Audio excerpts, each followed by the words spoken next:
day, potentially one of the great days ever in civilization. Things that have been going on for hundreds of years and thousands of years. We're going to, at least we're at a minimum very, very close, and I think we're beyond very close. And I want to thank Bibi for really getting in there and doing a job. We've worked well together, as we have with many other countries, both of us, with many other countries, which is the only way this whole situation gets solved.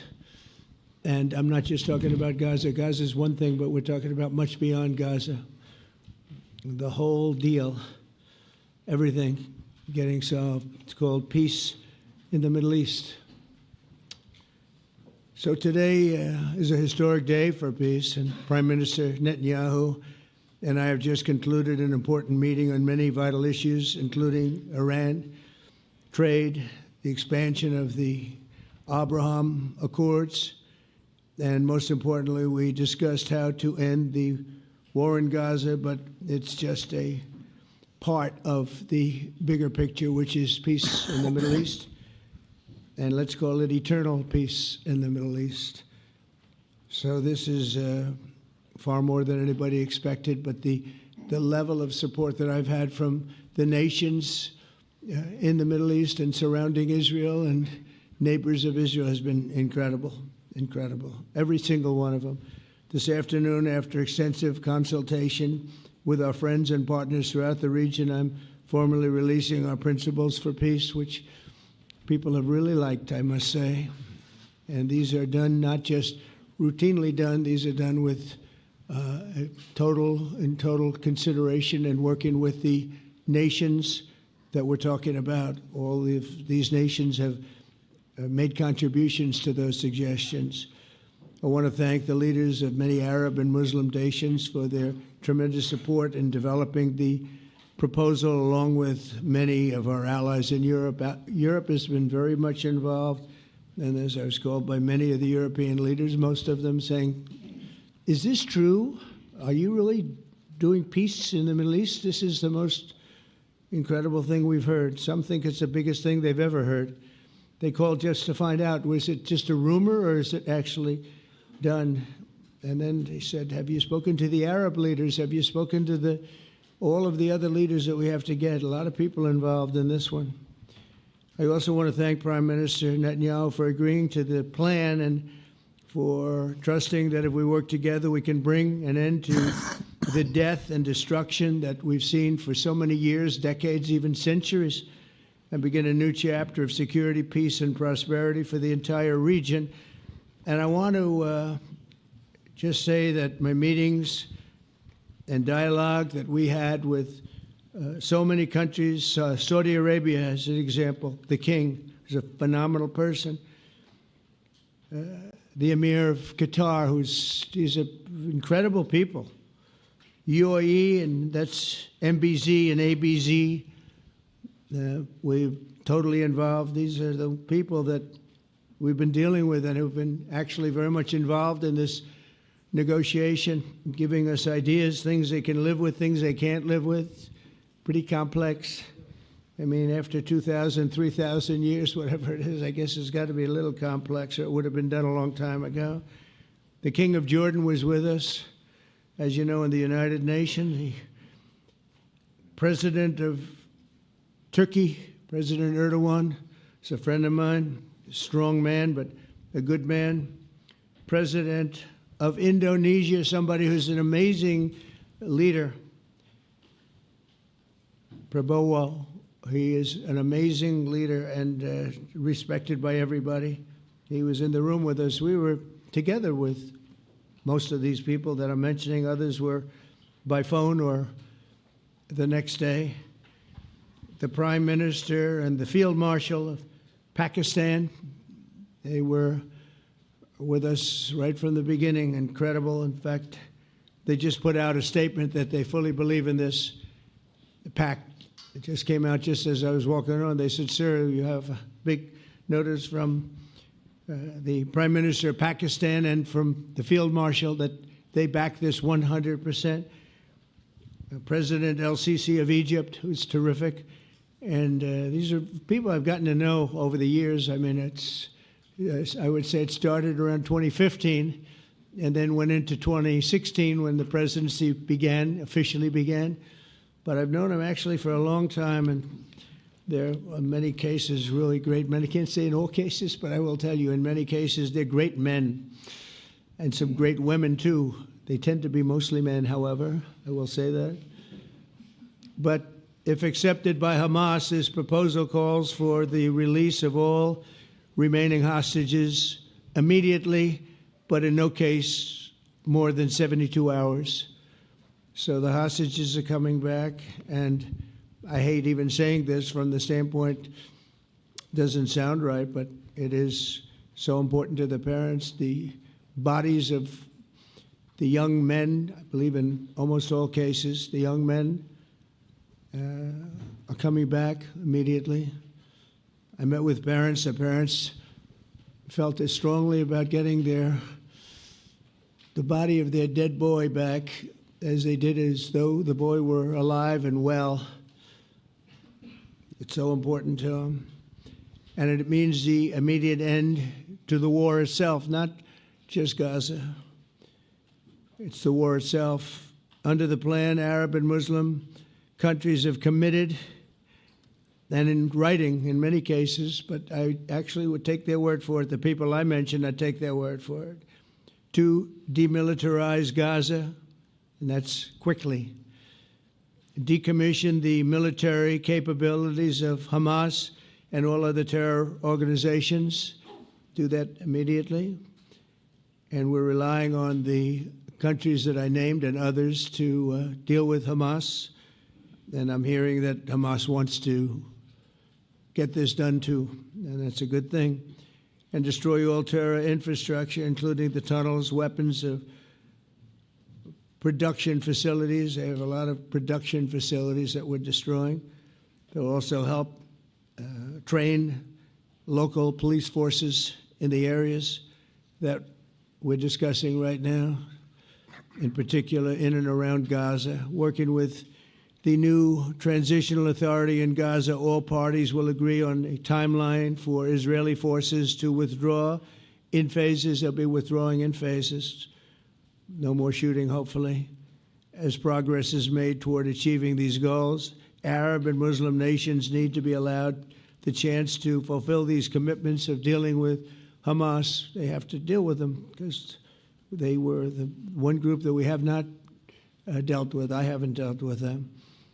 But the Arab countries are going to, and Muslim countries are going to be dealing with Hamas, and I believe they've already been there. I think they probably have an understanding, and they haven't maybe mentioned that, but I would imagine they do. Otherwise, they wouldn't have gone as far as they've gone.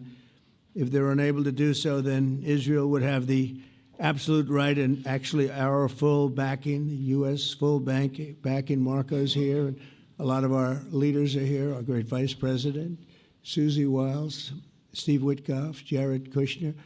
They've been so involved in this process. I don't think anybody else could have done it or even come close. But it's we're right there. We're right there. First time in thousands of years, I think you can probably say, if you really look into it, if you study back, if you're a scholar, you would say thousands of years. Israel would have my full backing to finish the job of destroying the threat of Hamas. But I hope that we're going to have a deal for peace.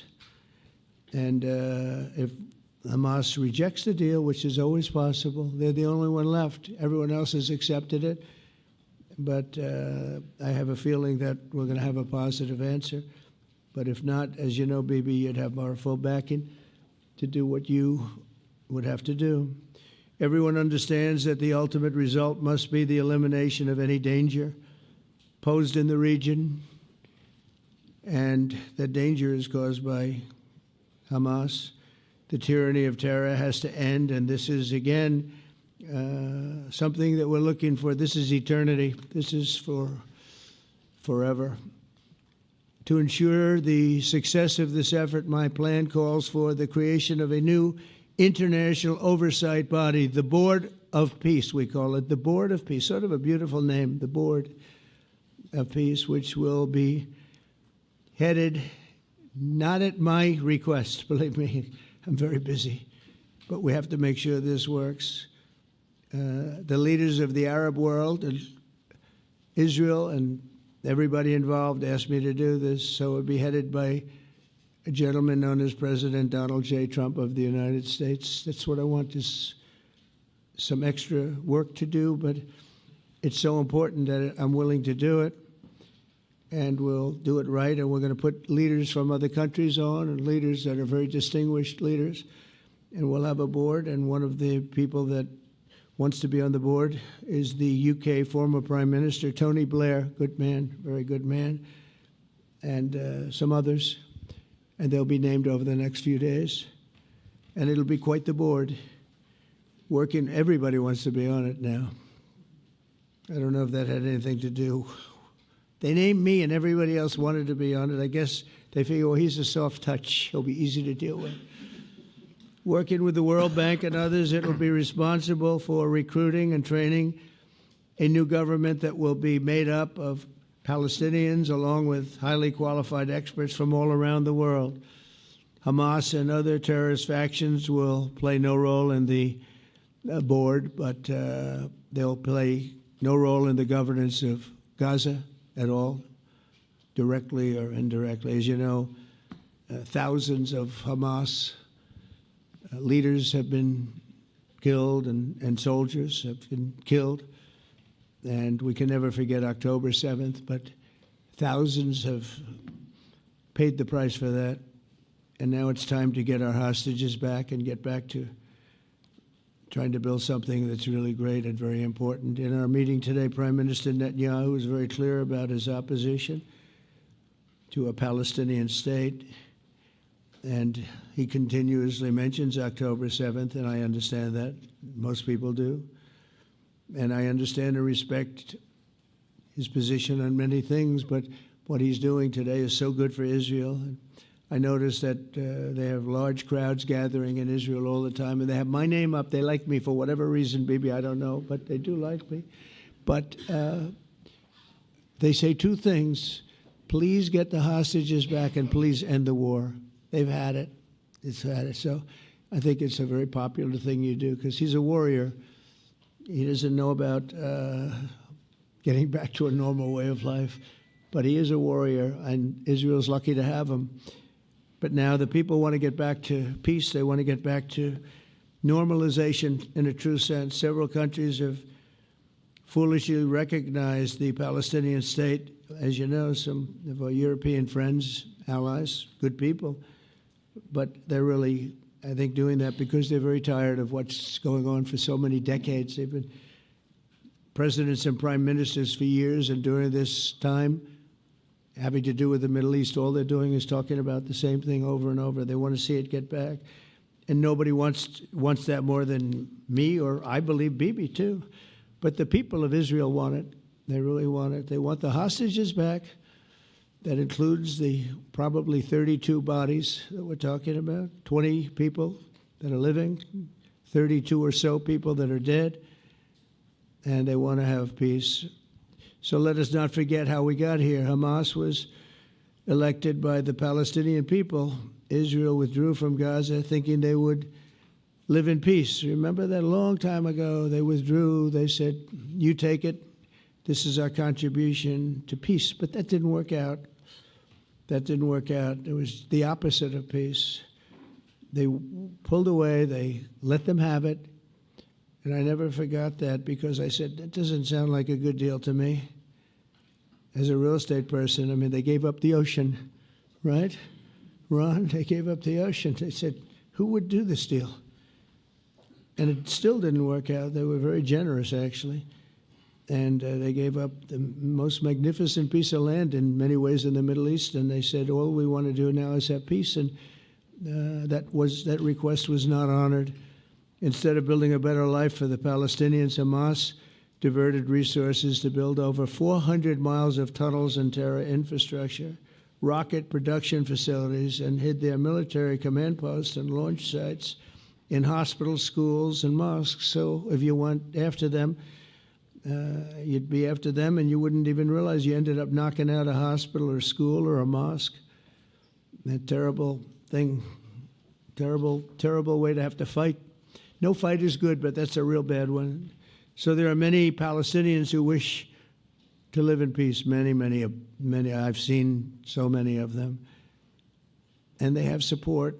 And I challenge the Palestinians to take responsibility for their destiny, because that's what we're giving them. We're giving them responsibility for their destiny, fully condemn and prohibit terrorism and earn their way to a brighter future. They don't want the life that they've had. They've had a rough life with Hamas.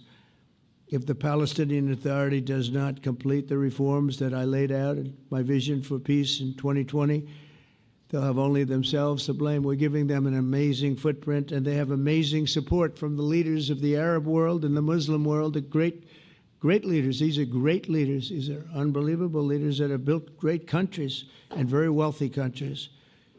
What the future holds for the Palestinians, no one really knows, but the plan that we put forward today is focused on ending the war immediately, getting all of our hostages back, getting everything back. Hard to believe when you even say it, and creating conditions for durable Israeli security and Palestinian success. Israeli security is going to be involved. We're going to help you. We'll be there with you in terms of helping with security. We want to make sure it works. We just want to make sure it works. There shouldn't be a shot fired. Now, there will be, I guess, because that's the way it seems to be, but there shouldn't have to be within a few days. There shouldn't have to be a shot fired. Maybe for eternity. Wouldn't that be nice? I hope it's true. I can tell you the leadership of that region feels that there's a good chance of it being true.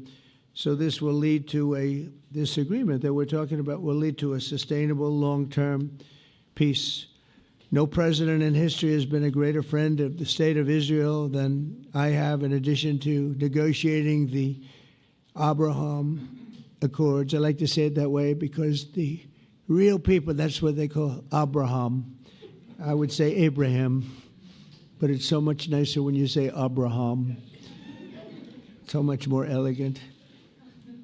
But the Abraham Accords are amazing. Jared, you did that along with your group of geniuses, and nobody thought that could be done. We have 4 countries, and Sleepy Joe Biden didn't do a thing. He didn't even know what the hell they were.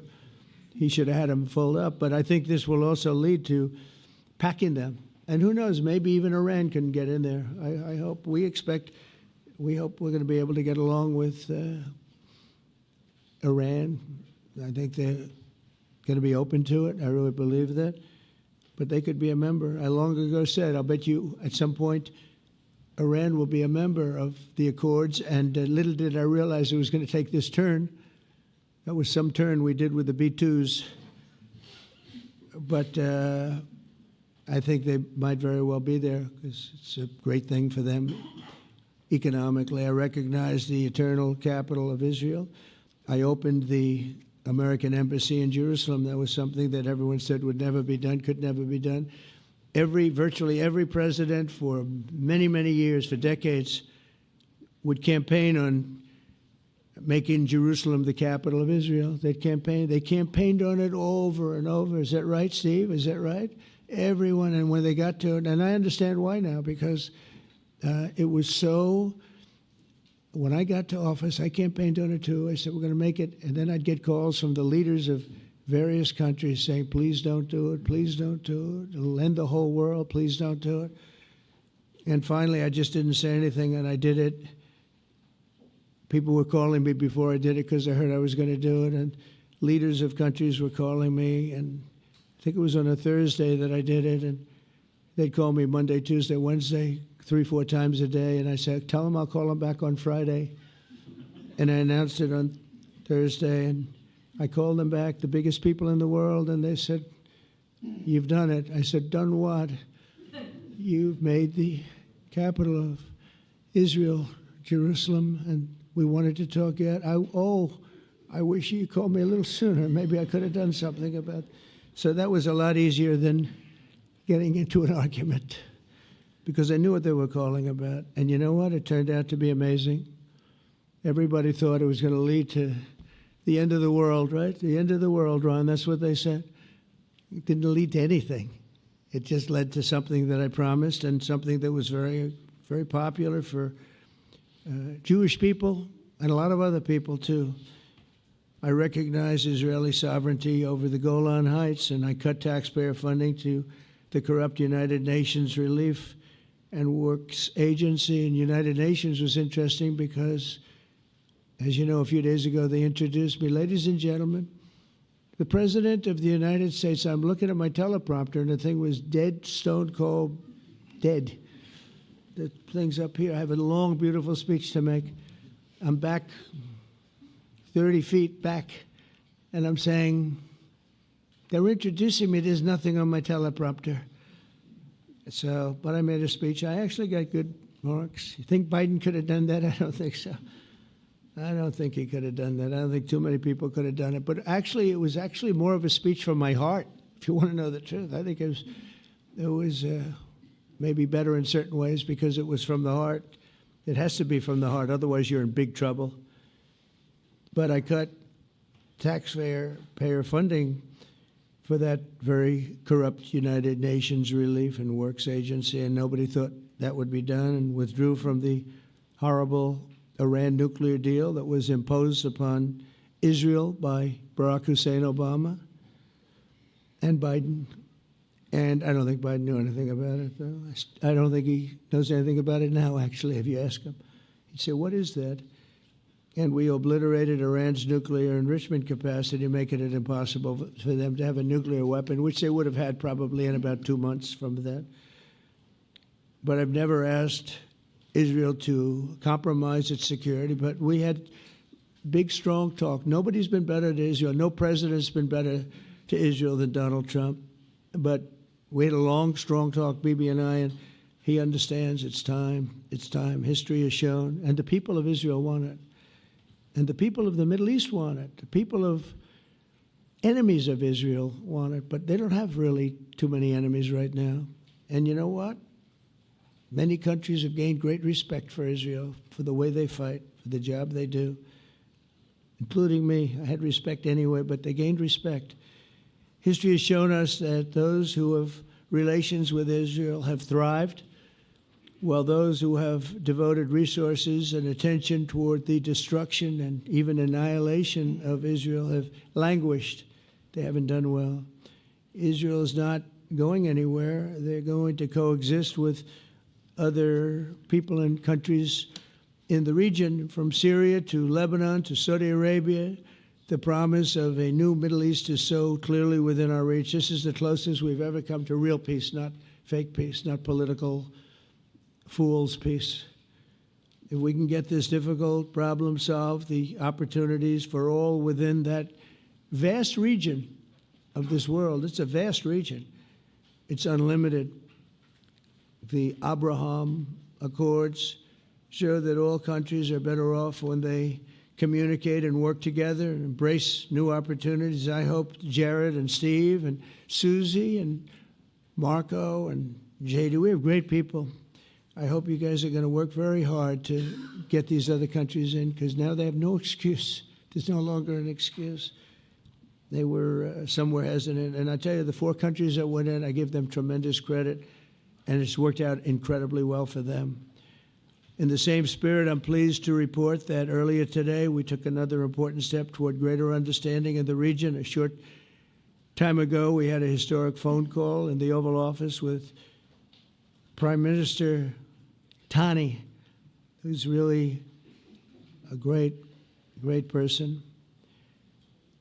So we had a great talk, and I was on the phone, and Bibi was talking. Prime Minister Al-Thani was of Qatar.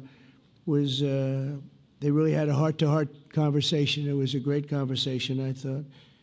It was productive. It was everything that you need to have something turn out to be successful. And I want to thank Bibi, and I want to thank the Prime Minister. It was fantastic. We agreed to launch a formal trilateral mechanism between Israel, Qatar, and the United States to begin a dialogue to enhance mutual security, correct misperceptions and avoid future misgivings. And I want to thank Qatar, its leadership, and the Emir. He's a fantastic person. I think, I'm going to be his public relations man because I know him differently than a lot of people know him. But he wants peace. He wants to see peace. And his people, and they really acknowledge the critical role that they've played as mediator.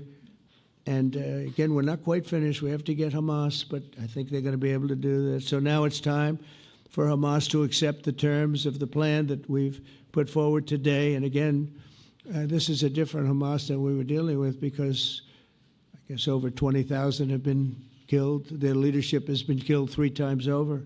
So you're really dealing with different people than we've been dealing with over the last 4 years, 5 years. Everyone has done their part and come to the table in good faith. Our Arab and Muslim partners are fully prepared to step up and fulfill their commitments for the benefit of the people of Gaza and the entire region. They're willing to step up and do a lot. They really are. There are a lot of good people involved.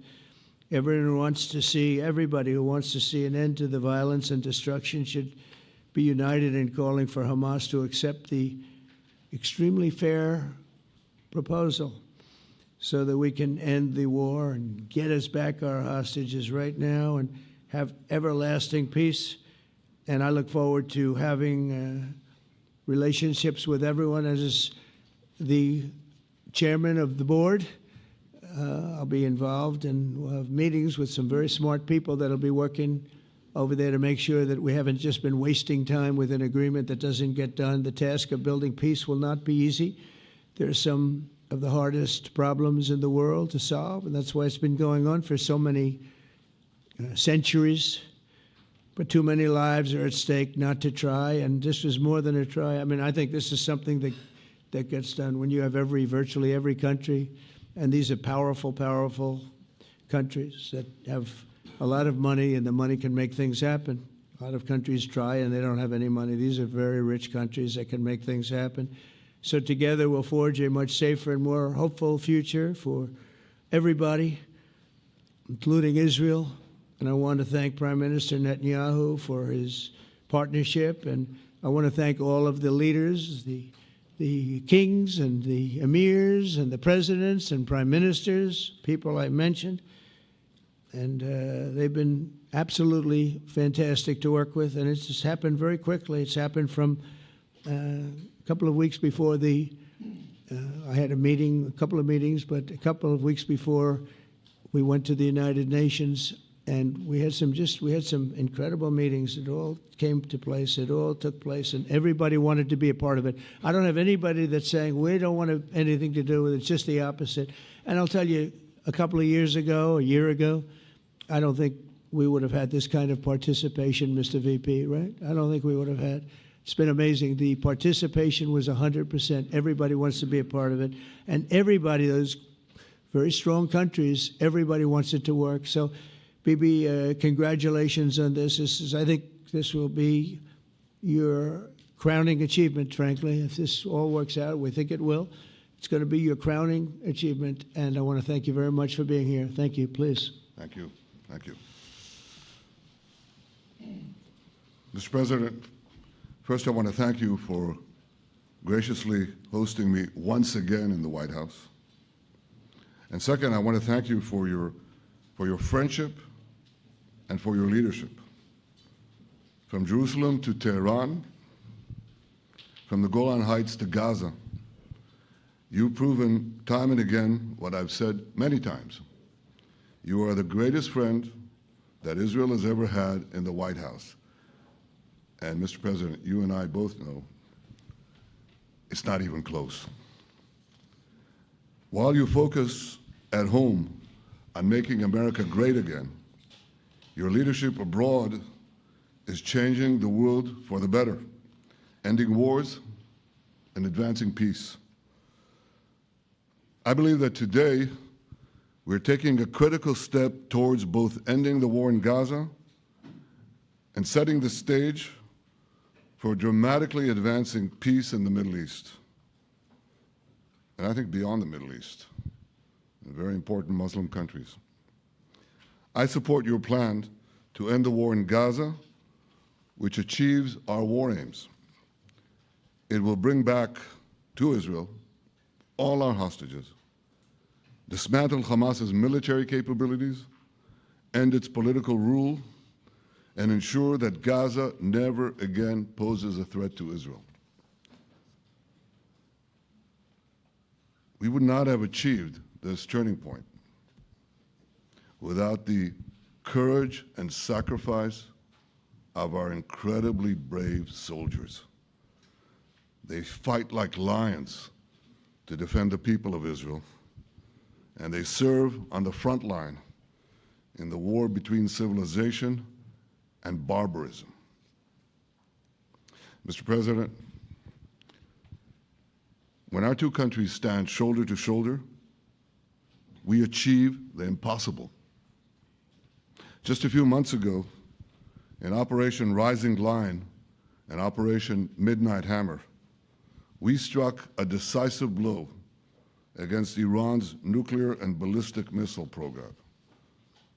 Your bold decision to send those B-2s made the region safer and the world safer. Now, under your leadership, we're taking the next step to win the war and expand the peace. Your plan is consistent with the 5 principles my government set for the end of the war and the day after Hamas. Everybody asks, what is your plan for the day after Hamas? Here's our plan. Passed it in the cabinet. All our hostages, both those who are alive and those who died, all of them will return home immediately. Hamas will be disarmed. Gaza will be demilitarized. Israel will retain security responsibility, including a security perimeter for the foreseeable future. And lastly, Gaza will have a peaceful civilian administration that is run neither by Hamas nor by the Palestinian Authority. If Hamas agrees to your plan, Mr. President, the first step will be a modest withdrawal, followed by the release of all our hostages within 72 hours. The next step will be the establishment of an international body charged with fully disarming Hamas and demilitarizing Gaza. I appreciate your willingness to lead the body, Mr. President. I really appreciate it because you have a lot of things to do, and this is important. And it reflects the confidence that this will give everyone, that things will be followed up on all the commitments made. The fact that you're taking this on, I think, helps a lot to make sure that everything flows in the direction that we want. Now, if this international body succeeds, we will have permanently ended the war. Israel will conduct further withdrawals linked to the extent of disarmament and demilitarization, but will remain in the security perimeter for the foreseeable future. I think we should understand that we're giving everybody a chance to have this done peacefully, something that will achieve all our war objectives without any further bloodshed. But if Hamas rejects your plan, Mr. President, or if they supposedly accept it and then basically do everything to counter it, then Israel will finish the job by itself. This can be done the easy way, or it can be done the hard way, but it will be done. We prefer the easy way, but it has to be done. All these goals must be achieved because we didn't fight this horrible fight, sacrifice the finest of our young men to have Hamas stay in Gaza and threaten us again and again and again with these horrific massacres. Mr. President, I was encouraged by your clear statement at the UN against the recognition of a Palestinian state. That would be an outcome that, after October 7th, would reward terrorists, undermine security, and endanger Israel's very existence. As for the Palestinian Authority, I appreciate your firm position that the PA could have no role whatsoever in Gaza without undergoing a radical and genuine transformation. In your 2020 peace plan, which you mentioned just now, you made clear what that transformation requires. It's not lip service. It's not checking a box. It's a fundamental, genuine, and enduring transformation.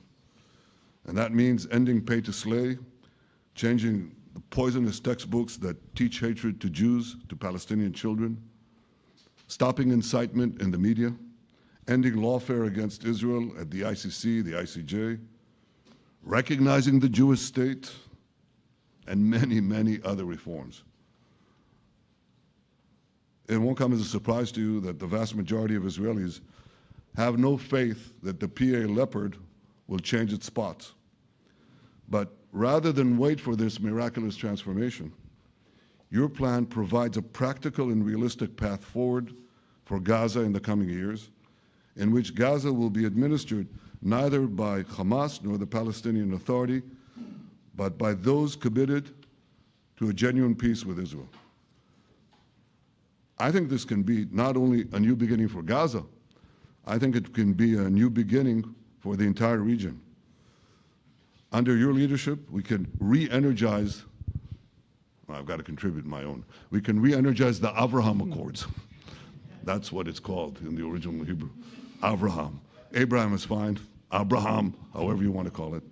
Under your leadership, Mr. President, we can re-energize the Abraham Accords that we forged 5 years ago. We can expand them to many more Arab and Muslim nations that choose moderation over extremism. I think there's an opportunity here. It's not going to be easy, it's tough going, but I think if we succeed, you're absolutely right. We're going to open possibilities that nobody even dreamed of. But I think we dream of them. As you've told me, Mr. President, and you've told the world many, many times, you said, remember October 7th. Remember October 7th. And we do. We will never forget the horrors of October 7th, and we will do whatever is necessary to make sure they don't happen again. Since October 7th, Israel's enemies have learned a hard truth. Those who attack us pay a heavy price, but those who partner with us advance progress and security for their peoples. President Trump just said it. It's also in the Bible. It says, those who will bless you will be blessed, and those who will curse you will be cursed. And that's actually what is happening. We want the blessings.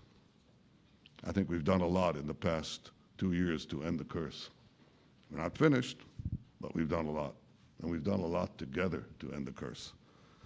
I want to thank your entire team for their efforts to get to this point. I especially want to thank Steve Witkoff and Jared Kushner for their indefatigable work to bring Israel and Arab states in the region closer together. I am deeply grateful to both of them for their work. We had a phone call today just to make it clear. I said to the Prime Minister of Qatar, Israel was targeting terrorists, wasn't targeting Qatar. And of course, we regretted the loss of the Qatari citizen, wasn't our target.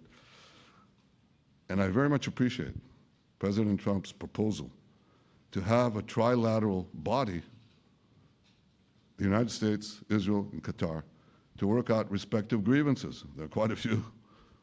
But if we could try to mitigate them or put it on a different footing, I think that'll be good for everyone. Above all the people, the fine team, and many helpers who've done this, I want to thank you, Mr. President.